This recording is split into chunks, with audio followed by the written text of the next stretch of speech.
ಯಾವತ್ತೂ ಮಕ್ಕಳ ಎದುರಿಗೆ, ಸಣ್ಣ ಮಕ್ಕಳ ಎದುರಿಗೆ, 5 ವರ್ಷದೊಳಗಿನ ಮಕ್ಕಳು, 6 ವರ್ಷದೊಳಗಿನ ಮಕ್ಕಳ ಎದುರಿಗೆ ನೆಗೆಟಿವ್ ಮಾತಾಡಲೇಬೇಡಿ. ಅವ್ರಿಗೆ ವರ್ಡ್ಸೇ ಗೊತ್ತಾಗಬಾರ್ದು. ರೂಲ್ ಮಾಡ್ಕೊಳ್ಳಿ, ಮನೆಯಲ್ಲಿ ಇದು ರೂಲ್.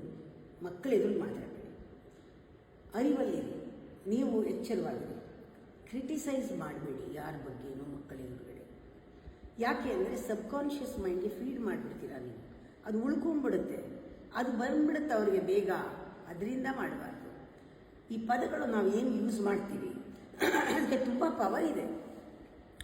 ಪದಗಳಿಗೆ ಎಷ್ಟು ಪವರ್ ಇದೆ ಅಂದರೆ ನಾವು ನಿಯಂತ್ರಿಸದೇ ಇದ್ದರೆ ಅದು ನಮ್ಮ ಜೀವನ ಹಾಳು ಮಾಡಿಬಿಡುತ್ತೆ. ಯೋಚನೆ ಏನಾದರೂ ಬರಲಿ ತಕ್ಷಣ ಅಲ್ಲಿ ತಡೀರಿ, ಮಾತಕ್ಕೆ ಬರೋಕ್ಕೆ ಮುಂಚೆ ಅಲ್ಲೇ ಕರೆಕ್ಟ್ ಮಾಡ್ಕೊಂಬಿಡಿ. Seize your thought. ಅದು ನೆಗೆಟಿವ್ ಆಗಿದ್ದರೆ ಅದು ಬಾಯಿನಲ್ಲಿ ಬಂದ ತಕ್ಷಣ ಆ ಪವರ್ ಅದು ಕೊಟ್ಟಿರ್ತೀವಿ, ಅದು ಹೊರಗಡೆ ಅದೇ ಥರ ಇನ್ಫ್ಲೂಯೆನ್ಸ್ ಮಾಡುತ್ತೆ.